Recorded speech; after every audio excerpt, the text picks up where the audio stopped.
esta jornada de miércoles y ya está en comunicación con nosotros María Zapata. Ella es licenciada en fonoaudiología, rehabilitadora de la voz y también trabaja muchísimo con la voz, con el habla, todo lo que tiene que ver con la fonoaudiología, pero en este caso nos reúne a hablar de la voz porque el 16 fue el Día Mundial de la Voz y justamente en ese día lo que se busca es hablar de lo importante que es la voz como instrumento y el cuidado que la mayoría de los seres humanos no le damos. ¿Qué tal, María? ¿Cómo estás? Mariana te saluda. ¿Qué tal? Buenas tardes, Mariana, ¿cómo estás? Muchas Bueno, gracias por el espacio. muy bien, ¿no? Muchas gracias a vos por aceptar hablar sobre estos temas. Me encanta. Bueno, así es, el 16 de abril se conmemora el Día Mundial de la Voz. Es una decisión importante que tomaron las confederaciones a nivel mundial para conmemorar la voz y para tomar conciencia de la importancia del cuidado, ¿sí?, de la voz para todos los seres humanos, en realidad no solamente quienes trabajan con la voz, sino para todos y todas. Bueno, mira, dijiste un montón de cosas en muy pocas palabras. Vamos a empezar hablando por los seres humanos que no trabajan con la voz. Del Bien. 1 al 10, ¿qué porcentaje de importancia le dan? Mira, en general no se...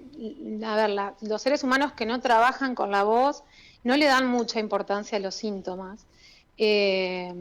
Pueden pasar varios días sin hacer la consulta o varios meses también, que lo importante sería recalcar que cualquier persona con una disfonía de más de 10 días, trabaje o no con la voz, debe hacer una consulta con un especialista. Primero con un otorrinolaringólogo, quien va a hacer una evaluación objetiva, un estudio donde va a mirar las cuerdas vocales y en ese caso ver qué decisión tomar, si lleva un tratamiento médico, si es un tratamiento fonoaudiológico o en casos que se hace las dos cosas a la vez. Claro, pero no se le da importancia. No, sí, tengo algo, viste, Sí, estoy como afónica y por ahí pasa un montón de tiempo y eso sí. puede llegar a ser mucho más grave y tal vez terminar en una disfonía que sea irreversible o no. No sé si es irreversible, pero sí lo que sucede es que se minimiza los síntomas o la gente normaliza tener una disfonía. Te dicen, no, bueno, pero yo siempre fui difónico o difónica desde chico, siempre salía y volvía de los boliches así, y en general la eufonía o la voz sana es lo que se espera, ¿sí? Lo que pasa es que mucha gente que no trabaja con la voz tal vez no tiene conciencia o no tiene la información de que hay otros ambientes que también son perjudiciales para la voz, ¿sí? Ambientes que generan alergias, ambientes contaminados, si se trabaja en fábricas con polvo, en madereras con aserrín, hay un montón de otros ambientes laborales que también perjudican, pero no se conoce y bueno, estas fechas son importantes para dar información y que llegue a más personas para que puedan tomar conciencia digamos, de los factores que afectan a la voz. ¿Y por qué se puede ver afectada mi voz? Digamos, mencionaste algunos factores, pero bueno, yo me acuerdo cuando era chica, fue mi primera consulta en una fono, no sé Uh-huh. si primero fui al otorrino y después a la fono. Yo tenía una Uh-huh. disfonía de meses y bueno, resulta que respiraba muy mal, dormía Uh-huh. mal, a la noche respiraba por la boca, babeaba toda la almohada y tuve que hacer un gran tratamiento para eso, si no al día de hoy seguiría respirando mal y teniendo estos problemas. Claro, en ese caso es un factor físico que tiene que ver con la respiración, por cómo ingresa el aire, si ingresa por la boca, ingresa frío, ingresa sucio, está seco y va irritando la mucosa, ¿sí? La mucosa de las cuerdas vocales es mucosa respiratoria. Lleva difonía, lleva una irritación y también puede generar una tos persistente, que la tos, por lo que mucha gente no sabe, es un contacto entre las cuerdas vocales también y un contacto bastante brusco, con lo cual si hacemos ese contacto mucho tiempo durante varios días, es probable que las cuerdas también queden con una irritación. Hay muchos factores, estos serían físicos, pueden ser laringitis, problemas en la respiración, que respiren por la boca. Hay otros que son gastrointestinales, como son las disfonías por reflujo, que también son muy Sí. desconocidas por la mayoría de la población. disfonías ambientales como estas que yo te mencionaba, en ambientes laborales que tienen mucha contaminación, y bueno, todo esto fuera de lo que es disfonía laboral, ¿no? Que dentro de las ocupacionales están actores, locutores, docentes, cantantes, gente que trabaja de telemarketer o que por ahí tiene muchísima actividad, tal vez no es telemarketer, pero coordina muchos equipos de trabajo y tiene muchísima actividad con la voz. Claro, por O ejemplo, también las fonoaudiólogas, por supuesto, y fonoaudiólogos que trabajamos mucho con la voz. claro, pensaba en los docentes, por ejemplo, que todo el tiempo están como forzando su voz, hablando hasta adelante de un grupo grande de personas. Y esto, o sea, no trabajar bien la voz, digo, te lleva también a un, por ejemplo, dolor de garganta y cansancio constante a la hora de hablar, ¿o no? Sí, totalmente. En lo que es los factores ocupacionales, digamos, por las actividades que tienen que ver con la voz, en general los primeros síntomas que aparecen son carraspeo, El, ardor en la garganta, cansancio vocal, ¿sí? Mucha sed también, porque al estar hablando tenemos que estar hidratando todo el tiempo el cuerpo y la boca, y esto, si no lo hacemos, interfiere también en la forma de hablar. Dolor, puede aparecer dolor a nivel laringio, en el cuello. eh, También tiene que ver mucho la postura que se usa al trabajar. Los y las docentes generalmente están dentro del aula, pero hay docentes, por ejemplo, de educación física que están al aire libre, y ahí ya tenés un factor más que hace que la voz se vaya gastando, por decirlo de alguna manera, o está un poco más exigida. Son todas cosas a tener en cuenta. Ahora, lo importante es no llegar a la disfonía para los y las docentes, sino empezar a detectar estos cambios o estas sensaciones de cuerpo extraño, de carraspera, de picazón, de tos, de cansancio, o esto que la voz no rinde igual al principio del día que al final del día, o tal vez se van el viernes a sus casas con la voz en un hilo y bueno, recuperan el fin de semana, pero después ya para martes, miércoles de nuevo le empiezan a notar mal, y esto es un ciclo que se va repitiendo y a veces tardan muchos meses en consultar. No debería suceder esto. Se entrena, si bien no llega a tener una patología ya instalada, pero sí se puede entrenar la técnica vocal para sacar el máximo poder de la voz y una voz confortable, agradable y cómoda para la persona que la utiliza. Vamos a seguir con el ejemplo del docente, que es una persona que trabaja con su voz, pero no es que elige el instrumento como un locutor, por ejemplo, o un cantante, el instrumento, la voz como trabajo en sí. Cuando llegan a la consulta, porque tienen algunos de estos problemas, digo, ¿cuál es la actitud? Generalmente tal vez un poco descreídos o como negados, o realmente llegan como pidiendo ayuda y creyendo que pueden mejorar. Mira, generalmente sucede que la aseguradora de riesgos de trabajo me contacta para tal vez trabajar con estos docentes. Tanto acá y en Capital Federal yo he trabajado muchísimo con docentes, en el Sanatorio Julio Méndez, y no lo registran mucho. Ujú. Es esto que yo te digo, bueno, como vuelven a recuperar, siguen trabajando. Y tampoco conocen esta situación de que requiere una licencia, requiere frenar, reeducar la voz. Y bueno, cuando empezamos a charlar y a ver desde cuándo sucede y empezamos a hablar de un poco de la historia de la vida de esta persona, porque la verdad es que se pregunta muchísimo, más allá de los hábitos, se pregunta muchísimo la historia del paciente o de la paciente, y ahí es cuando empiezan a atar cabos y a decir, no, bueno, yo la verdad es que todos los años, entre marzo y abril, tengo disfonía, como en el inicio del ciclo electivo, Ujú. empiezan a utilizar la voz muchas horas, vuelven a tener disfonía, como que nunca termina de registrar hasta que no viene a la consulta y empezamos a ver un patrón que se repite, ¿no? Eh, que sucede a principio de año, que paran una semana y vuelven a trabajar y después tienen que volver a parar. Entonces, hay que pensar un poco en si esto se repite, si son 3 días que estoy bien y 4 que estoy mal, también es una situación para consultar. ¿sí?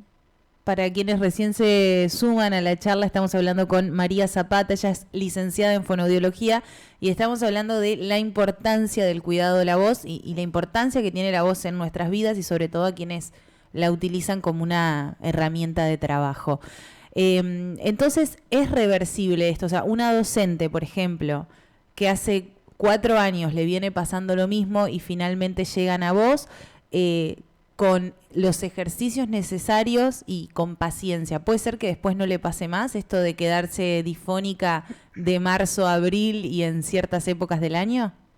Mira, depende de qué, digamos, qué patología esté atravesando y si tiene algo ya instalado o solamente es una mala técnica vocal, ¿sí? Hay otras patologías que requieren cirugías y ya llevan un tiempo más prolongado de recuperación, pero en general sí, cuando digamos, se comienza el tratamiento a tiempo es reversible. Está atravesado igual por muchos factores también, ¿no? Lo emocional tiene muchísimo que ver. Entonces, esta persona que viene a cambiar su voz, a reeducarla, tiene que estar sumamente comprometida con el cambio, porque hay algo que tiene que cambiar desde el interior de la persona para poder trabajar, obviamente con ejercicios, con herramientas que yo le brindo, pero el cambio está en la persona. Entonces, uno se puede ir con un montón de herramientas, pero si después no las aplica, es muy difícil que sea reversible. Claro. Entonces es crear nuevos hábitos saludables a nivel vocal. Bueno, ¿nos querés hablar un poco de esos hábitos saludables en general? Porque supongo Sí, que todos los tenemos que tener en cuenta. por supuesto. Bueno, hábitos saludables en general, no gritar, tratar de no hablar uno arriba de otra persona, intentar no hablar con mucho ruido de fondo.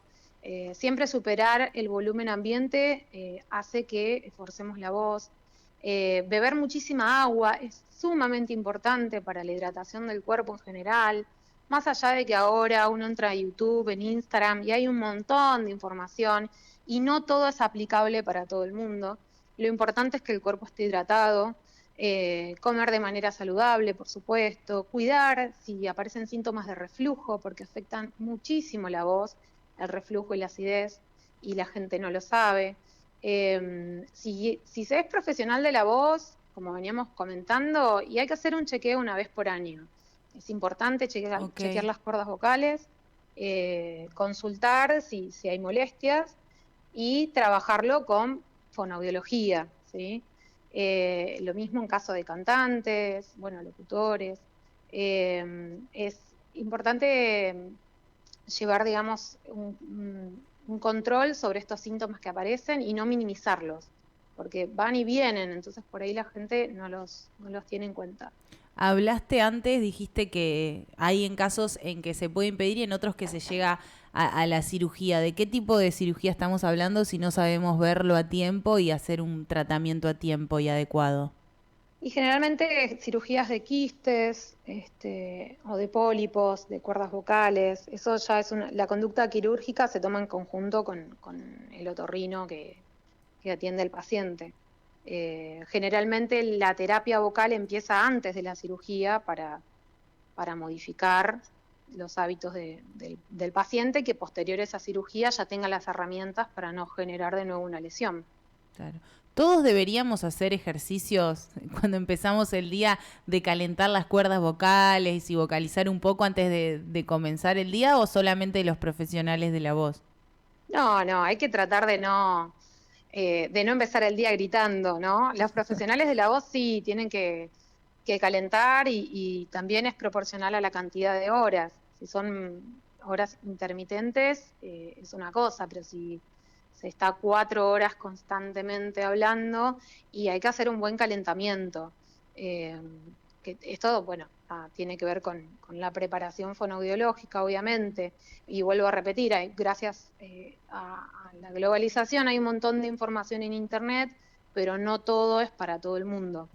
Y la gente lo que debería cuidar fundamentalmente es no fumar a la mañana, esperar que el cuerpo se despierte, que la voz se despierte, nos levantamos con la voz dormida, como agravada, comer livianito y beber mucha agua, esas son indicaciones generales.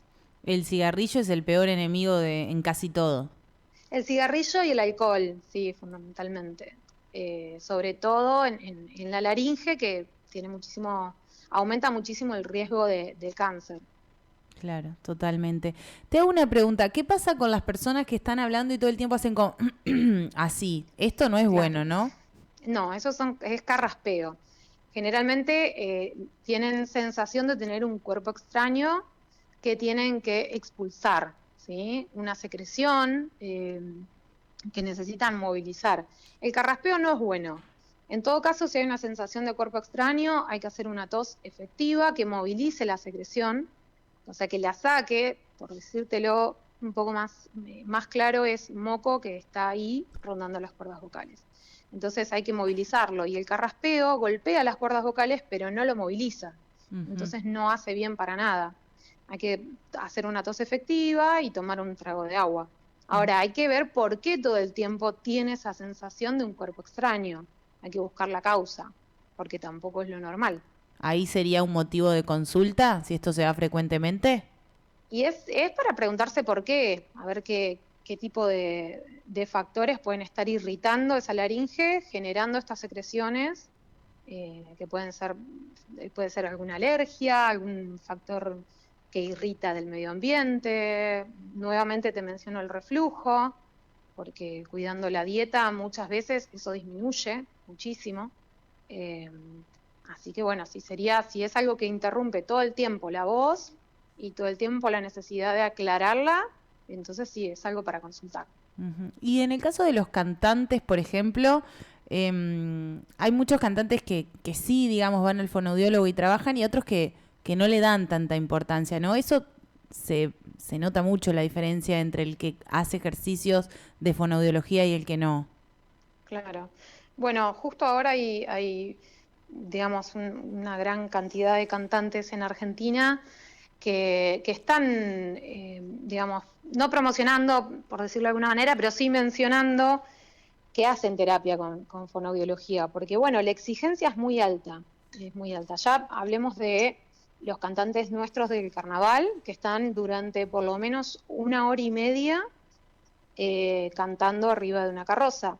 Tiene muchísima exigencia, entonces hay una preparación vocal que se requiere, en el caso de los cantantes con voz sana, por lo menos un calentamiento, ¿sí? Ahora, si aparece dentro de una de estas personas la fatiga vocal y le cuesta días recuperarse, y bueno, ahí realmente hay que hacer una consulta, porque hay algo en la técnica que no está funcionando.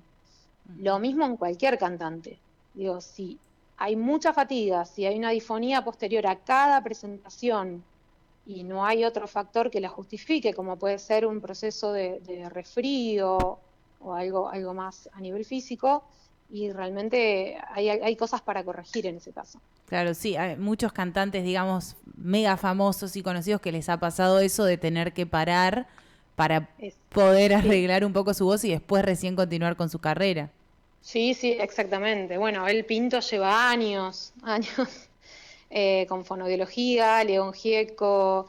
Bueno, ahora justo vi en Instagram uno de estos nuevos traperos, la verdad no me acuerdo el nombre, que comentaba que se hizo una cirugía justamente porque no cuidaba su voz. Y está bueno generar conciencia entre las nuevas generaciones, porque es una cuestión de calidad de vida también. Si trabajás con la voz y tu instrumento es la laringe, hay que cuidarla como todo el cuerpo. Así como se entrena físicamente para estar en buen estado, también se entrena para tener una buena voz. Tommy Español, que es un chico de acá de Gualeguaychú, que fue a la Voz, el programa de música el año pasado, él me contaba que dice, yo antes de ir a la Voz, nada, agarraba, me tocaba cantar, capaz me estaba tomando una cerveza antes, cantaba y listo, ya está. Y él decía que ahí aprendí un montón. Dice, no, ahora sé que tengo que calentar, hago un montón de ejercicios, me cuido, la noche anterior no salgo. Nada, súper chiquito igual, 18 años, pero como que ahí recién lo entendió y él se quiere dedicar a la música. Claro, a nivel profesional requiere muchísimo compromiso, ¿sí? Yo también me ha tocado trabajar con grupos vocales en Capital Federal y muy cercana a la murga uruguaya en Capital Federal.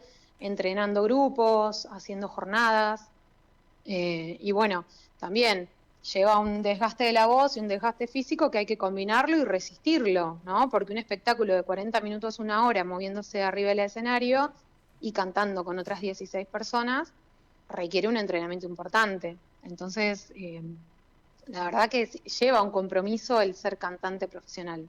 Es un compromiso grande. No, me pongo a pensar y como que hay un montón de profesiones mucho más allá del cantante, un poco ya hablamos, por ejemplo, el del profesor, que requieren el cuidado como el actor, por ejemplo, para proyectar la voz en un escenario. Sí, para proyectar y para transmitir también. No nos olvidemos que la voz transmite emociones, y bueno, y requiere de sus matices para poder lograr esa transmisión, y también dependiendo si se utiliza o no una amplificación, va a requerir cierta proyección. Entonces también es importantísimo trabajarlo. Bueno, los conservatorios tienen una materia que se llama foniatría también. Totalmente. María, te agradezco un montón esta comunicación. Ya son las 6:10 y me habías dicho que tenías compromisos a las 6, así que te libero, pero fue súper interesante esta charla. Muchas gracias. Te mando un abrazo. Un abrazo. Chau, chau. Adiós. Ahí la escuchábamos a María Zapata, licenciada en fonoaudiología, nos dio como una masterclass